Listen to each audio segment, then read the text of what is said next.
بسم الله الرحمن الرحیم. السلام علیکم و رحمت الله و برکاته. عزیزان، امروز خواستم علل خصوص خواهران عزیز، مادرانی که در هر گوشه و کنار دنیا بنده رو میبینید و میشنوید، کمی درباره لعنت کردن و دعای بد کردن فرزند صحبت داشته باشم. همگان میدونیم که در ما یک عرفی خیلی مذمت شده پلید هست، اون هم لعنت کردن و دشنام دادن یا دعای بد کردن فرزند رو یک چیز عادی میدونیم. گویا یک چیز عادی هست و دعای مادر گویا هیچ گرفتار نمی شود، و دعای بد مادر گویا فرزند هیچ گرفتار نمی شود، که مادران زیادی هستند به حضور به یگان ترس برای شکستن یک پیاله باشد، برای چرکین کردن یک لباس باشد، برای یک چیزهای بیهوده هم هزار و یک دعای بد به دهانشان می آید و هزار و یک لعنت به دهانشان می آید. بیاید ببینیم که لعنت و دعای بد کردن تا چه اندازه خطرناک است و ما از آن بیخبر هستیم. و در ما عزیزان حدیث در صحیح مسلم است، حدیث جابر ابن عبدالله که بار پیامبر صلی الله علیه و سلم به غزوه روانه بودند. نامش هم بطن بواد بود، کمی نامش مشکل تر است. و همراه پیامبر جمعی صحابه ها بودند و یک نفر از صحابه وقتی که به شتر سوار شدنی میشوند، شتر گپ ایشان رو اطاعت نمی کند، یعنی سرکشی میکند و میدونه که برای بالای شتر سوار شدن حتما باید شتر به زمین بنشیند، بعد انسان میتواند سوار شود چون خیلی بلند است. و اون صحابه هم به شتر سوار شدن نمیتوانند چون شتر تماما اطاعتشان نمیکند و شتر را لعنت میکنند، یعنی شتر را لعنت میکنند که لعنت بر تو که من رو اطاعت نکرده ایستاده ای. پیامبر صلی الله علیه و سلم این رو میشنوند و میگویند تو با همان شتر همراه ما نآی، یعنی همان شتری لعنت کرده ای تو همراه ما نآید، چون تو آن را لعنت کردی، چیزی که لعنت شده است و نباید همراه ما آید. و در دوامش میگویند لا تدعوا علی انفسکم ولا تدعوا علی اولادکم ولا تدعوا علی اموالکم. شما به خود دعای بد نفرستید، خود را دعای بد نکنید. او بیمیرم دستم بشکند، یعنی خود را دعای بد نکنید. فرزندان خود را هم دعای بد نکنید. مال و دارایی خود را هم دعای بد نکنید. ساعتهای اجابت دعا هست که هرچی از دهانتان آمد اجابت می شود، خود بیخبر میمانید. یعنی در دوام حدیث پیامبر صلی الله علیه و سلم میگویند ساعت‌هایی هست که دعای شما موافق می آید به اجابت دعاها و شما یک و یک باره چیزی از دهانتان آمد اجابت شده میماند. برای همین دعای بد نکنید. و در همین حدیث عزیزان پیامبر حتی شتری که صاحبش یا صحابه لعنت کرد گفتن با ما نآید این شتر، چون لعنت شده است. چون چیزی که لعنت شده است معنیش این است که الله به او غضب فرستد، الله کاملا او را از رحمتش دور کند، الله تماما به او به نظر رحمت نگاه نکند. و میدانید وقتی که پروردگار بنده را به حالش گذاشت و لعنت کرد، دیگر اون بنده در دنیا راحت نمییابد، دیگر هیچ کس به کمک او آمده نمیتواند. پیامبر گفتن این با ما نآید، حیوانی که لعنت شده است حتی با ما نآید. سبحان الله. و در دوامش چی گفتن؟ دعای بد نکنید که دعاها اجابت است. و در حدیث دیگر است که یکی از سه طایفه که دعایشان اجابت است، یکی مسافر، دیگری مظلوم، دیگری پدر است که مادر رو هم قیاس کرده می شود، یعنی دعای پدر و مادر اجابت است. و چی می شود؟ به جای لعنت کردن و الها بیمیری گفتن و هزار و یک دعای بد گفتن، مایان بگیم الله هدایتت کند، الله بصیرتت دهد، الله انصافت دهد. یعنی دعاها رو به دعای خوب تبدیل دهیم، چون انسان خبر میمونه چه خیلی پیامبر گفتن یکی دعاهای بد اجابت می شود. اصلا عجیبش این است که به همین دعای بد کردن و لعنت کردن زیادی مادرها، یعنی زیادشان تماما میبینید که عموما بی‌پروا هستند. برای شکستن یک پیاله باشد، ریختن یک آب باشد، بیدار کردن از خواب باشد، یک چیزهای کوچک که عموما ارزش لعنت را ندارد، عموما ارزش دعای بد را کردن ندارد، هزار و یک دعای بد میکنند. باز هم یک دلیل خوب دارند، دعای مادر اجابت نمی شود. به هر یک کلمه که تو میگویی اولا خودت گناهگار میشوی. هر یک کلمه که از زبان شما می آید رقیبون عتید است در کتف شما که او می نویسد اون فرشته. امروز چند بار لعنت کردی، چند بار دعای بد گفتی، به هر یک اون کلمه انسان جواب میگوید.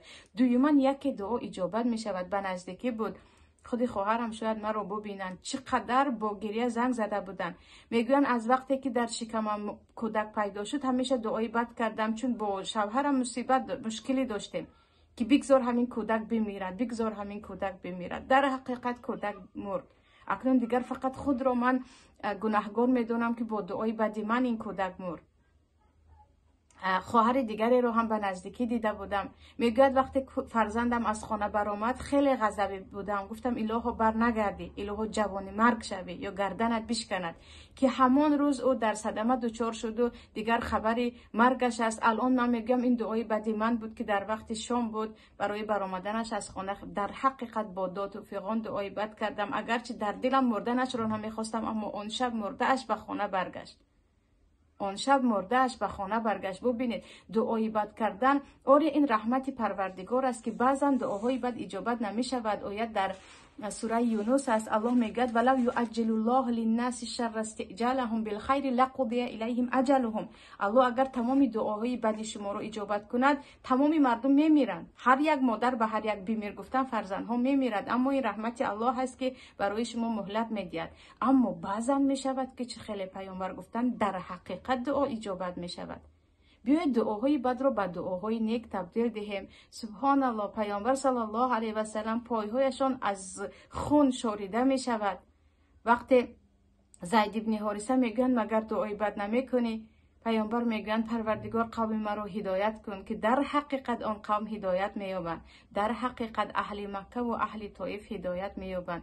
چی میدونیم؟ برای هر یک غضب اگر تصور کنید یک دعای نیک کنید، یک دعای نیک کنیم به جای بدبخت گفتن و به جای هزار یک دعاهای بد گفتن. و چه خیلی گفتم، یعنی خیلی معذرت میخواهم، خاله های سن سالشون به یک جا رسیده، به جای اینکه بگوین الکی عمر من کم مانده است، بیا برای نبیره هایم دعای نیک کنم که به پای نبیرم اگر خار خلیده شود این فرزند من عذاب میکشد، فرزند من جان میدهد. نه چقدر نبیره های رو دعای بد میکنن، چقدر فرزند و عروس رو دعای بد میکنن. اگر عروست بمیرد همان نبیره تو به مادر میماند، اگر نبیره‌ات بمیرد فرزند تو به فرزند میماند و دیگر تو آخر عمر نه تو رو میبخشد نه خودش رو، که چقدر دعای بد میکردی، چقدر دعای بد میکردی. در سوره اسراء هست الله میگوید و یدعو الانسان بشر دعاءه بالخیر، یعنی انسان ها دعای خیر رو مونده دعای بد میکنن. یعنی به جای دعای نیک کردن چرا به دشمن خود هم مثلا دعای خیر نمیکنید که الله هدایتش کند، الله برایش بصیرت بدهد که عیبهایش رو ببیند، عیبهایش رو ببیند و اعتراف کند، الله برایش عقل و قلب کشاد نصیب کند. همیشه دعای بد میکنیم، دشمن یک طرف استاد این کوی چیزی دیگر. سبحان الله، ما درون خانه خود رو زیاد دعای بد میکنیم، فرزند خود رو، نبیره خود رو، عروس خود رو، دیگر خیش و تبار خود رو، اون هم به یک مشکلی های کوچک. یعنی من خواهرانی رو شخصا میشناسم که گفته ایستادم بیشتری آنها به یک چیزهای کوچک دعای بد میکنن، الهو بمیر، الهو هزار یک چیزی دیگر، یعنی بر علا نام الله رو گرفته دعای بد میکنن. اون هم بخبر هستن که پیامبر میگویند، حدیث در صحیح مسلم است، یکی با ساعتهای اجابت دعا روبرو میشود. در عزا هم، در عزاخانه هم زیادی ها وقتی یگان نفرشون میمیرد همیشه به خود دست زنان میگن کاش من میمردم، کاش این اجل بالای سر من می آمد. اما در عزاخانه علل خصوص در یکم روز دعاها اجابت است که پیامبر صلی الله علیه و سلم به ام سلمه میگویند امروز دعای میکنید فرشته ها آمین میگویند، فقط دعای خیر کنید، فقط دعای خیر کنید. و در مسئله دعای بد مثلا لعنت کردن، معنای لعنت چه خیلی گفتم دور بودن از رحمت الله، الله تو رو به حالت گذاشتن و غضب الله هست که لعنت کردن رو پیامبر صلی الله علیه و سلم در عموم قاشچین و قاشچیننده رو لعنت کردن، عرق خور و فروشنده و برندش رو لعنت کردن، یا اینکه در قرآن کریم الله شیطان رو لعنت کرده است، مثلا اهل کتاب رو لعنت کرده است، آنهایی که در دین خود پایدار نموندن. اما نام به نام گرفته لعنت کردنی نه پروردگار رو در قرآن و نه در اخلاق پیامبر میبینید، و جز چند نفرانی کمی مثلا ابو جهل و دیگر فرعون و اینها. پیامبر صلی الله علیه و سلم اگرچه عرق خوران رو کاملا لعنت کردن، اما صحابه که حمار لقب داشت وقتی عرق میخورد و صحابه ها لعنت میکنن میگن نه لعنت نکنید، این رو لعنت نکنید، این عرق خورد هم پیامبر رو الله رو دوست می‌دارد، این رو لعنت نکنید. سبحان الله، یعنی پیامبر حتی مرتکب گناه کبیره رو نامش رو گرفته لعنت کنید نمیگوید. یعنی مرتکب گناه کبیره بود، عرق نوشیده بود، او رو هم لعنت نکنین میگن، چون لعنت چیزی عادی نیست. حدیث در ابو داود است، پیامبر صلی الله علیه و سلم میگن وقتی انسان کسی رو لعنت میکند، اگر اون همون کسی که تو لعنت کرده ای لایق لعنت نباشد، لعنت به خودت برمیگردد. یعنی لعنت وقتی به خودت برگشت، یک انسانی کثیف و پلید میشوی. اونی که از رحمت الله دور است، اونی که بی برکت است، بی خیر است. چه خیلی که پیامبر آن شطور لعنت شده را گفتن در همراه ما نباشد، با ما نآید اون چیزی که لعنت شده است. یعنی لعنت به خود مادر برمیگردد وقتی کودکش، که البته کودک هرگز لایق لعنت نیست. و همین چیز عزیزان زیادی بعد از اینکه بنده در خارج بودم برای من خیلی خیلی حیرت آور است، از یک جهت خیلی متاسف کننده. مثلا در زیادی کشورها میبینید با بهترین نامها فرزند خود را صدا میکنند. ماهی مادر میگویند، مثلا ستاره مادر میگویند، گل مادر میگویند، شاهزاده میگویند، ملکه میگویند، پرنس و پرنسس میگویند مثلا در ترکا. در ما زیادی جیغ زدن ما حتی با لقب و با یک کلمه های کثیف است. ای خدا زده میگویند، ای اوق پدر میگویند، و در یک صحبت های عادی پت و پدر لعنت و با همین کلمه ها صحبت میکنن. عزیزان این اخلاق شیطانانه یا کثیف رو نمیدونم از کجا گرفتگی هستیم. از بی ایمانی باشد، یا از بی مدنیتی باشد، یا از بی تربیتی باشد، چرا همین ها رو تغییر نمیدیم؟ در مسئله زن و شوهرم که انشالله صحبت میکنیم، که در تمام کشورهای مسلمان وقت زن شوهرش رو با بهترین نام و شوهر زنش رو با بهترین نام ها صدا زند، در ما هر دویش هم مردم گناه میدونند، هر دویش هم عیب است. یعنی نه شوهرت رو باید با نام خوب صدا زنی که این شرمندگی است، نه زند رو، نه کیم کدام ها رو عالی جناب و چیزهای دیگر گفتن ممکن است.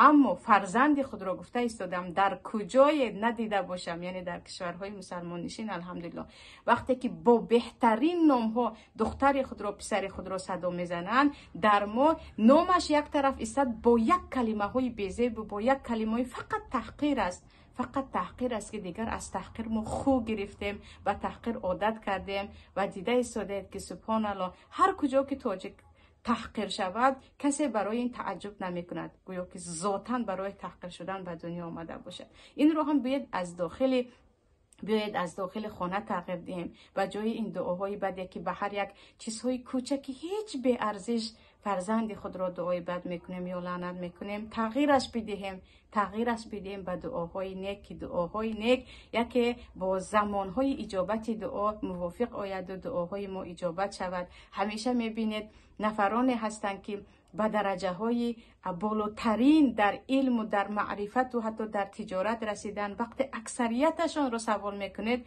میگن دعای مادرم بود یا دعای پدرم بود، از خوردیم با همین دعا میکرد، از خوردیم فقط همین دعا رو به من میکرد که بگذار عالم باشی، بگذار از دست تو یا از برکت مال تو دنیا سیر شود. همین گونه با دعای مادر من به اینجا رسیدم. پس چرا ما همین دعاها رو کرده نمیتوانیم؟ فقط با همین یک پارچه جسممون، با یک زبانمون است. باور کنید تغییر زبان ما تغییر حیات ما می شود، تغییر حیات فرزند ما می شود، تغییر عموما زندگی یک عائله می شود.